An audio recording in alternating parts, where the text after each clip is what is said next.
Shimangi Gupta and today I am going to teach you the concept of Heron's formula from 9th class. Class इस chapter में जो है हम जानेंगे triangle के एरिया को निकालने के बारे में। अब जैसे कि आप सबको पता है कि किसी भी ट्राइंगल का एरिया एक सिंपल से फॉर्मूला के थ्रू निकल जाता है। This is half into base into height. Everyone knows it, but we will here discuss the other formula and importance of that formula. But before we start, we will first discuss about the types of triangle here. सबसे पहले हम यहाँ पर कुछ triangle के types की बात कर लेते हैं। Types of triangle, as you know, यहाँ पर बहुत सारे हम अपनी लाइफ में देखते हैं कि कई सारे ट्राइंगल्स होते हैं। अब तक आप लोग काफ़ी ट्राइंगल्स के बारे में स्टडी कर चुके होंगे। उसमें से एक होता है स्केलिंग ट्राइंगल। स्केलिंग ट्राइंगल वो होता है जिसकी तीनों साइड्स आपस में इक्वल नहीं होती और जिसके तीनों एंगल्स आपस में इक्वल नहीं होते हैं। ठीक है। Second type of triangle is, ये होता है आपका scaling triangle. Second type of triangle is isosceles triangle. Isosceles triangle वो ट्राइंगल होता है जिसकी दो साइड्स इक्वल होती हैं और बेस के दो एंगल्स इक्वल होते हैं। Okay. Third type of triangle is equilateral triangle. Equilateral triangle वो ट्राइंगल होता है जिसमें तीनों साइड्स इक्वल हो और उसके तीनों एंगल्स भी इक्वल हो, 60-60-60 degree. Okay. After that this is right angle triangle, जिसका एक एंगल हमेशा 90 डिग्री का होता ही होता है। This is called right angle triangle.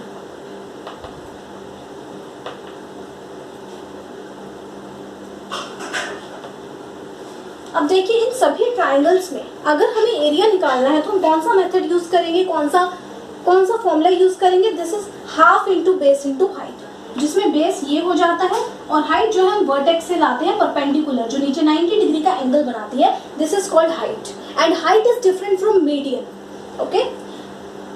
इसमें ये हाइट हो जाएगी जो कि नीचे 90 डिग्री का एंगल बनाएगी, इसमें ये हाइट हो जाएगी। लेकिन जो हमारा 90 डिग्री का ट्राइंगल होता है उसमें हाइट जो होती है वो हमारी साइड ही हो जाती है। ये ट्राइंगल की थर्ड साइड है ना, यही जो है इसमें हाइट का काम करेगी। तो किसी भी टाइप के ट्राइंगल में हम half into base into height लगाकर उसका एरिया इजीली फाइंड आउट कर सकते हैं। सो हम पढ़ने क्या वाले, एक्चुअली प्रॉब्लम तब अराइज होती है अगर आपको एक ट्राइंगल तो गिवन है, उसका बेस भी गिवन है। This is 4 centimetre is the base, but आपको हाइट गिवन नहीं है। आपको नहीं पता कि उस ट्राइंगल की हाइट क्या है। In that case how will you find out the area of this triangle. तो आप इस ट्राइंगल का एरिया कैसे निकालेंगे। ठीक है। अब अगर हम बात करें राइट एंगल ट्राइंगल की, अगर हम इसमें half into base into height लगाते हैं तो हमें बेस भी गिवन है, हाइट भी गिवन है। हाइट इधर गिवन होगी ही होगी, क्योंकि हाइट जो है इस केस में इस ट्राइंगल की साइड भी है। Okay. But this is not possible in each and every case of the triangle, in each and every type of the triangle. Equilateral triangle की अगर मैं बात करूं तो इक्विलेटरल ट्राइंगल वो ट्राइंगल है जिसमें तीनों साइड्स इक्वल होती है। देखिए, इसको हम थोड़ा और अच्छे से करते हैं।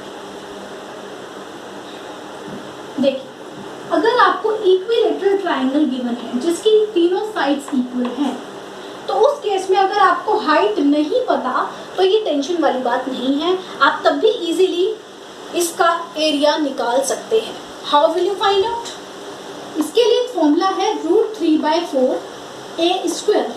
Hair a represents the side of equilateral triangle. Okay. So यहाँ पर साइड्स इक्वल है ही तीनों, a जो है वो साइड को रिप्रेजेंट कर रहा है। तो हम इजीली, अगर हमें हाइट नहीं भी पता है तो हम इजीली इस फॉर्मूला में साइड की वैल्यू पुट करके इजीली इसका एरिया निकाल सकते हैं।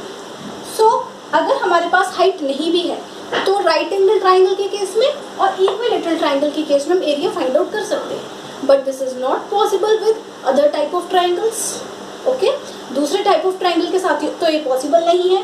तो इस प्रॉब्लम का सॉल्यूशन क्या हो सकता है। अगर हमारे पास कोई ट्राइंगल है, से दिस इज स्केलिंग ट्राइंगल।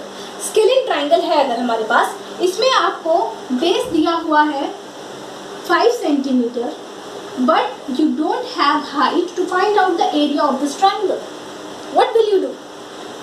इस केस में अगर आपको हाइट गिवन नहीं है बट आपको तीनों साइड्स गिवन है, ये 4 सेंटीमीटर हो गया, से ये 3 सेंटीमीटर, अगर आपको ये चीज गिवन है तो भी आप इधर निकाल सकते हैं इस ट्राइंगल का area with the help of Heron's formula.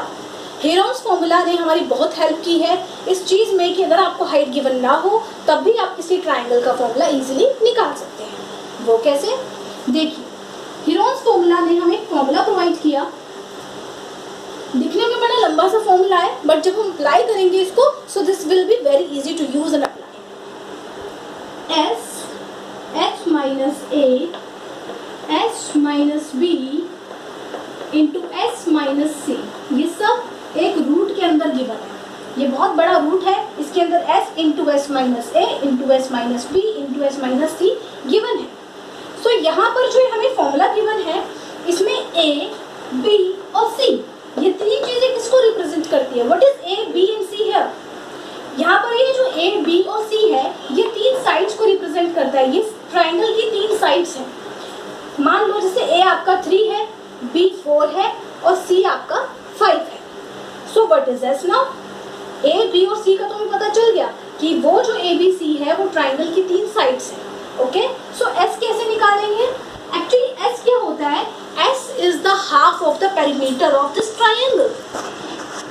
s कैसे हम फाइंड आउट कर सकते हैं? जो भी हमारा पेरीमीटर है इस ट्राइंगल का, अगर हम उसका हाफ कर देते हैं तो हम इजीली s को यहाँ पर फाइंड आउट कर सकते हैं। सो पेरीमीटर कैसे निकलता है? This is very basic. अगर आप तीनों साइड्स का सम कर देंगे तो वो पेरीमीटर आ जाएगा and after that you will divide it with 2 for finding out the value of x। Okay, let's do it. 3 plus 4 plus 5, this is 12. 12 divided by 2, this is 6. Now this is the time to apply this formula for finding out the area. देखिए कैसे हम apply करेंगे अब इसको। s की जगह अब ये देखिए s माइनस है, s माइनस बी और s माइनस सी, ये सभी आपस में इनटू में है, मल्टीप्लाई में है, तो इसको अप्लाई करना बहुत इजी है। s में पहले हम 6 पुट करेंगे, ब्रैकेट के अंदर s माइनस ए का मतलब है 6 माइनस जो आपकी फर्स्ट साइड है 3, फिर bracket close and in the second bracket 6 minus second side, this is 4 and in the third bracket 6 minus third side, this is 5. Okay, according to the rule of BODMAS के rule के according सबसे पहले हम क्या करते हैं?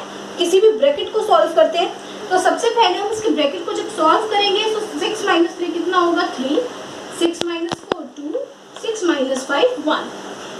अब हम इसको कर लेंगे मल्टीप्लाई और निकाल देंगे उसका square root. 6 into 3 2 just 6 into 1 6, 6 6 to 36 and the answer is 6. So area will be 6 centimeter square. इस तरह से हम by the help of Heron's formula area find out कर सकते हैं किसी भी उस ट्रायंगल का जिसमें हाइट गिवन नहीं है। ओके, आई होप कि आपको समझ में आया होगा। अब देखिए ये तो है इस चैप्टर का बिल्कुल बेसिक। ओके, इस बेसिक के साथ साथ हम जो है थोड़े और क्वेश्चंस को इसमें अप्लाई करना सीखेंगे। थोड़े बहुत एनसीईआरटी के क्वेश्चंस हैं जिसको आज हम अप्लाई करेंगे, जिसमें आपकी बेसिक नॉलेज भी चेक हो जाएगी। Let's start it. ओके, देखिए एक क्वेश्चन है जो मैं आपके सामने रीड कर रही हूँ। This is find the area of a triangle two sides of which are 18 centimetre and 10 centimetre. आपके पास एक ट्रायंगल है जिसकी आपको दो साइड्स गिवन है, 18 सेंटीमीटर एंड 10 सेंटीमीटर, और उसका पेरीमीटर भी आपको गिवन है, दैट इज 42 सेंटीमीटर। यानी यहाँ पर ये जो ट्रायंगल आपको दे रखा है इसमें आपको तीनों साइड्स नहीं दे रखी, तीनों साइड्स आपको नहीं गिवन है, आपको सिर्फ दो साइड्स गिवन है, बट आपको साथ में पेरीमीटर भी गिवन है। तो जो दो साइड्स आपको दे रखी है वो 18 centimetre 10 centimetre, but you don't know the third side. Okay, but what you know the perimeter of given triangle. Perimeter इसका हमें पहले ही given है, this is 42 centimeter. Okay, now what we will have to do, अगर हमारे पास, अगर हमें इसका area निकालना और हमारे पास अगर हाइट गिवन होती तो हम कैसे निकालते, half into base into height करके हम इसको अप्लाई कर लेते। बट अब हमारे पास क्या है, हाइट नहीं है, हमारे पास 3 साइड्स भी नहीं है जो हम हीरोन्स फॉर्मूला लगा लें। सो आप लोगों को पता ही है कि किसी भी ट्राइंगल का पेरीमीटर कैसे निकलता है, वो तीनों साइड्स का सम होता है, यानी कि जब तीनों साइड्स को ऐड किया गया होगा तभी जाकर 42 आया होगा। ओके, तो अगर हम इन दोनों साइड्स को ऐड करके 42 में से माइनस कर देंगे तो ऑब्वियसली हमारी जो ये थर्ड साइड है ये आ जाएगी, और जैसे ही हमारी थर्ड साइड आ जाएगी वैसे ही हम इसमें हीरोन्स फॉर्मूला अप्लाई कर पाएंगे। So let's start it. देखिए थर्ड साइड अगर हमें निकालनी है तो हम 42 में से माइनस कर देंगे 18 प्लस 10, यानी 42 में से हम माइनस कर देंगे 28। ओके, सो जो भी इसकी आएगी वो थर्ड साइड हो जाएगी। This is 14 centimetre. ओके, तो 14 सेंटीमीटर आ गई हमारी third side. Now we will apply the Heron's formula here. अब इधर हम बेसिक फॉर्मूला तो अप्लाई कर ही नहीं सकते, half into base into height तो नहीं कर सकते, तो हम कौन सा फॉर्मूला इधर अप्लाई करेंगे, हीरोन्स फॉर्मूला, जो कि चैप्टर का नाम है। ओके, चलिए अप्लाई करते हैं। पहले लिख देंगे बाय हीरोन्स फॉर्मूला। पहले आपको बताना होगा कि आप इसमें कौन से फॉर्मूला से इसको आगे सॉल्व करने जा रहे हैं। ओके, हीरोन्स फॉर्मूला पहले आप पूरा लिखेंगे। एज यू नो एग्जाम्स में क्या होता है, हर एक डायग्राम के, हर एक जो आप फॉर्मूला लिखते हैं उसके भी मार्क्स आपको दिए जाते हैं। सो आपको each and every formula, diagram, इन छोटी छोटी चीज़ों पे, किसके पीछे आपने यूनिट लिखी है, सेंटीमीटर, मीटर, इन सब पर आपको पूरा प्रॉपर ध्यान देना है। Okay, let's write the formula s minus a s minus b into s minus c। अब हमें सिर्फ एक काम करना है कि हमें इन वैल्यूज को उठाकर इस फॉर्मूला में पुट करना है और उसको सॉल्व करना है। So this is very easy to apply. Okay, but depend करता है कि आपके सामने एग्जाम में किस तरह के क्वेश्चंस आए हैं, कैसी सिचुएशंस आई हैं, वो आपकी प्रीवियस नॉलेज पर भी डिपेंड करता है। ओके, वो जैसे जैसे आप लोग प्रैक्टिस करते जाएंगे उस तरह से आपको आता जाएगा। ओके, पहले हम इसे सॉल्व कर लेते हैं। जैसे कि s की वैल्यू हमारी इधर, अच्छा हाँ s की वैल्यू तो हमने निकाली ही नहीं है, चलो यहाँ पर हम इसको s की वैल्यू निकाल लेते हैं। वो क्या थी, पेरीमीटर का हाफ, पेरीमीटर हमें पहले ही बने। सो 42 का अगर हम हाफ कर देंगे दिस इज 21। 21 क्या आ जाएगा, इसका s आ जाएगा 21 माइनस a क्या है हमारा 18, 21 माइनस b है 14, 21 माइनस c है हमारा 10। ओके, हियर इज 21 में से 18 माइनस कर देंगे दिस इज 3, 14 माइनस कर देंगे दिस इज 7, 21 में से 10 माइनस कर देंगे दिस इज 11। अब देखिए इनको ना मल्टीप्लाई करने की बजाय हमें इनकी पेयरिंग करनी चाहिए। मतलब हम इसको पेयर में कैसे बना सकते हैं, जैसे यहाँ पे 21 पहले से ही है बट 7 3 करेंगे तो भी 21 हो जाएगा। तो इसको हमें इस तरह से ही लेके चलना पड़ेगा, 21 इंटू 21 इंटू 11। तो ये जो पेयर बन रहा है इसमें से एक 21 हम बाहर निकाल लेंगे, क्योंकि 21 इंटू 21 को पहले मल्टीप्लाई करेंगे फिर उसका स्क्वायर रूट निकालेंगे। इससे अच्छा है कि हम 21 को पहले ही बाहर निकालें, ये उसका 21 इंटू 21 का स्क्वायर रूट 21 हो जाएगा और अंदर बचेगा रूट में 11। सो इसको और ज़्यादा सॉल्व करने की ज़रूरत नहीं है, इसको हम यही छोड़ सकते हैं। लेकिन लास्ट में यूनिट बहुत इंपॉर्टेंट है, दिस इज, क्योंकि हम एरिया निकाल रहे हैं। तो एरिया निकाल रहे हैं तो या तो आप स्क्वायर सेंटीमीटर लिखिए या फिर आप लिखिए centimetre square. Okay, both are same. तो इस तरह से जो है हम इसको कंप्लीट कर पाएंगे। इस तरह से हम किसी भी तरह के ट्राइंगल का एरिया इजीली निकाल पाएंगे। Okay, I hope you got it. Okay, so एक और हम जो है देख लेते हैं इसमें एग्जांपल कैसे होगा।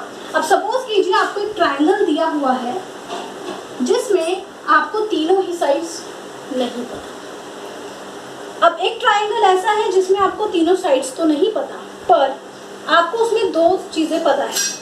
पहली चीज़ तो आपको पेरीमीटर पता है और दूसरी चीज़ आपको तीनों साइड्स का रेशियो पता है। ओके, आपको प्रॉपर साइड्स नहीं पता है, आपको रेशियो पता है। सो रेशियो है इधर आपका 12:17:25। जो रेशियो आपको गिवन है तीनों साइड्स का 12:17:25। ओके, एंड पेरीमीटर जो आपको गिवन है तीनों साइड्स का दिस इज 5 40 सेंटीमीटर। ओके, आप लोगों को शायद पता ही होगा कि जो रेशो में आपको वैल्यूज दी जाती है वो अपने आप में एक प्रॉपर नंबर नहीं होती है। तो अगर मैं इन रेशोज को सीधा उठा के वहाँ लिख दूँ 12, 17, 25, तो उससे हम जस्टिफाई नहीं कर पाएंगे कि फर्स्ट साइड कितने सेंटीमीटर की है, क्योंकि फर्स्ट साइड 12 सेंटीमीटर की तो नहीं है। ओके, सो हम क्या करेंगे, यहाँ पर इसको 12 लिखने की जगह हम लिखेंगे 12x। 12x का मतलब है कि x एक ऐसा इंटीजर है जो कि इसके साथ अगर मल्टीप्लाई होगा तो वो उसको एक प्रॉपर साइज में, प्रॉपर वैल्यू में कन्वर्ट कर देगा। ओके, अब क्योंकि हमने इसके साथ भी x माना है तो बाकी रिमेनिंग साइड्स के साथ भी हम ऐसा ही करेंगे। इससे 17x और इसे 25x के फॉर्म में यहाँ पर हम शो करेंगे। ओके, अब हम नेक्स्ट क्या करेंगे, क्योंकि हमें पेरीमीटर पता है और हमें ये भी पता है कि पेरीमीटर निकलता कैसे है। पेरीमीटर कैसे निकलता है, तीनों साइड्स का अगर हम सम कर दें तो पेरीमीटर निकलाता है। अभी हमें क्या करना है, तीनों साइड्स का सम करेंगे, इक्वल में पेरीमीटर रखेंगे और उससे आगे सॉल्व करके हमें मिलेगी x की वैल्यू। उस x की वैल्यू को अगर हम इन तीनों ही वैल्यूज से मल्टीप्लाई कर देंगे तो हमें इन तीनों की प्रॉपर साइड पता चल जाएगी। और जैसे ही हमें इन तीनों की प्रॉपर साइड पता चल जाएगी उसके बाद हम हीरोन्स फॉर्मूला इसमें इजीली अप्लाई कर पाएंगे। Okay, so this is very easy. अगर आप एक बार करना शुरू करते हैं तो वो बहुत आसान होता चला जाता है। जैसे कि हम क्या करेंगे, 12x plus 25x plus 17x equals to हम क्या लेंगे, पेरीमीटर, और इसको हम करेंगे solve for knowing the value of x। Okay, इनको पहले आप ऐड कर लेंगे। 54x equals to 540। सो यहाँ x की वैल्यू हमें मिलती है 10। अब इस x की वैल्यू को 1 बाय 1 हम तीनों से मल्टीप्लाई करेंगे। फर्स्ट साइड पहले हम लिखेंगे, कैसे निकालेंगे first side, 12 into 10, then second side 17 into 10 and then third side 25 into 10। इस तरह से आपको जो है ये तीनों ही साइड्स पता चल जाएंगी। और जैसे ही आपको तीनों साइड्स पता चल जाएंगी, so this will be very easy for you to find out the area of this triangle. Okay, I hope you enjoyed the class और आपको समझ में भी आया होगा। Thank you so much.